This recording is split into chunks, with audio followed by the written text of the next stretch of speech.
ایک بزرگ قبرستان میں کھڑا رو رہا تھا نا، تو کسی نے دیکھا، پوچھا بابا کیا ہوا؟ کسی نے مارا ہے، کسی نے پیٹا ہے، کسی نے دکھ دیا ہے، کسی نے درد دیا ہے، بھوک لگی ہے، کسی نے کھانا نہیں دیا، پیاس لگی ہے، کسی نے پانی نہیں دیا، کیوں رو رہے ہو؟ کیا وجہ ہے؟ اس بزرگ نے کہا نا بابا نا، یہ میرے مسئلے نہیں ہیں۔ کہا پھر کیوں رو رہے ہو؟ کیا ہوا ہے؟ اس بابے نے کہا بھائی آج میرا پروگرام بنا کہ بندوں کی رب سے صلح کرا دوں۔ کہا پھر کیا بنا؟ بابے نے کہا یار وہ تو مانتا ہے پر دنیا والے نہیں مانتے۔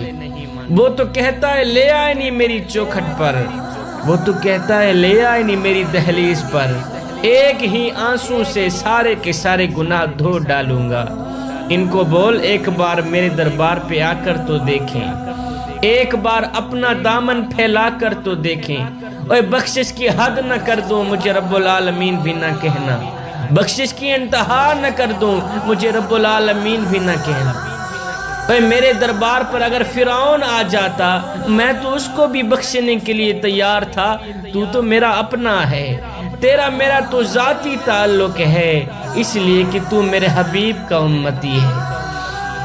یار میں ان کو سیدھی راہ دکھانے کی کوشش کرتا ہوں، یہ الٹا مجھے گور گور کے دیکھتے ہیں، مجھے مارتے ہیں، مجھے تنگ کرتے ہیں۔ اللہ اکبر۔ ایک مرغے سے پوچھا گیا نا کہ لوگ تجھے جینے نہیں دیتے، کاٹ ڈالتے ہیں، آخر ایسا کیوں کرتے ہیں؟ تو مرغے نے جواب دیا میاں لوگوں کو جگانے والوں کا یہی حال ہوتا ہے، لوگوں کو جگانے والوں کا یہی انجام ہوتا ہے کہ لوگ کاٹ ہی ڈالتے ہیں۔ اللہ اکبر۔ دوسرے دن یہی بزرگ قبرستان میں کھڑا رو رہا تھا، کسی نے دیکھا، پوچھا بابا تیری بھی عجیب کہانی ہے، کبھی کبھی تو بازاروں میں روتا ہے، کبھی کبھی تو قبرستانوں میں روتا ہے، آج کیا بنا؟ اس بزرگ نے کہا بھئی آج بھی میرا وہی کل والا ہی مسئلہ ہے۔ کہا آج میرا پروگرام بنا کہ قبرستان والوں کی رب سے صلح کرا دوں۔ کہا پھر کیا بنا؟ اس بزرگ نے کہا یار یہ تو رو رو کر دعائیں مانگ رہے ہیں، یا اللہ ہمیں بخش دے، ہمیں معاف کر دے، لیکن وہ آوازیں دے رہا ہے نہیں نہیں، اب جو تمہاری بخشش کا دروازہ تھا وہ بند ہو چکا ہے، تمہاری مغفرت کا جو دروازہ تھا وہ بند ہو چکا ہے۔ اے بندے آج ہمارے پاس وقت ہے توبہ کرنے کا، آج ہمارے پاس وقت ہے استغفار کرنے کا۔ ایک بادشاہ سیر کرتا ہوا دریا کے من سے گزرا تو ریت کے اوپر ایک فقیر بابا بیٹھا ہوا تھا۔ اللہ اکبر۔ بادشاہ کہ گزرنے پر فقیر کو جنبش بھی نہ ہوئی کہ بادشاہ جا رہا ہے، اس کو اٹھ کر سلام دوں، اس کا استقبال کروں، بادشاہ ہے وقت کا۔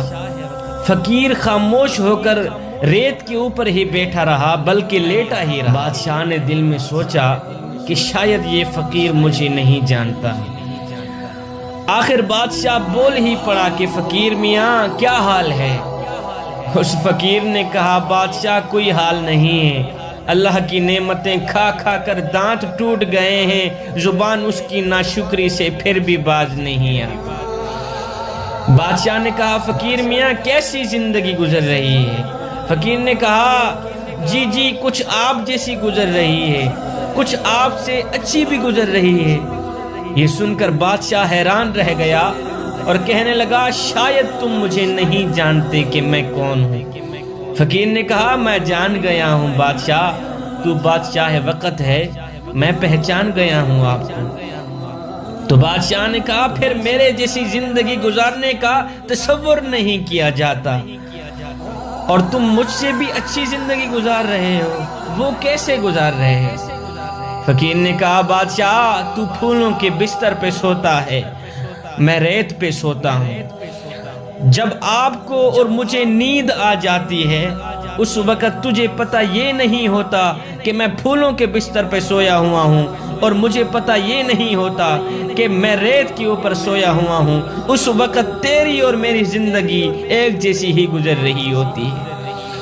اور اے بادشاہ سن، جب رات کا دوسرا پہر آتا ہے اس وقت تو سویا ہوا ہوتا ہے، میں نماز تہجد کے لیے مصلی بچھا لیتا ہوں، اس وقت میری زندگی تیری زندگی سے اچھی گزر رہی ہوتی ہے۔ جوانوں، اپنی زندگی کو مالک کی دہلیز پہ لے آؤ، اپنی زندگی کو مالک کی چوکھٹ پہ لے آؤ۔ اللہ اکبر، جوانی وہی ہے جو مالک کی چوکھٹ پہ گزر جائے، زندگی وہی ہے جو مالک کے دربار پہ گزر جائے۔ اللہ اکبر، اپنے دل کا تعلق مالک سے جوڑ لو، محبت اور پیار کا تعلق مالک سے جوڑ لو، اپنی جوانی کو دین کی راہ پہ ڈھال لو۔ میرے کریم آقا نے فرمایا میں اللہ کا حبیب ہوں، میں اللہ کا حبیب ہوں۔ پھر فرمایا صرف میں ہی نہیں، جو جوانی میں توبہ کرتا ہے وہ بھی اللہ کا حبیب بنتا ہے۔ آؤ اللہ کے حبیب بن جاؤ، آؤ اللہ کے دوست بن جاؤ۔ اللہ اکبر، جب تم اپنی ساری زندگی اللہ کے نام پہ کر دو گے تو پھر وہ ساری کائنات تمہارے نام کر دے گی۔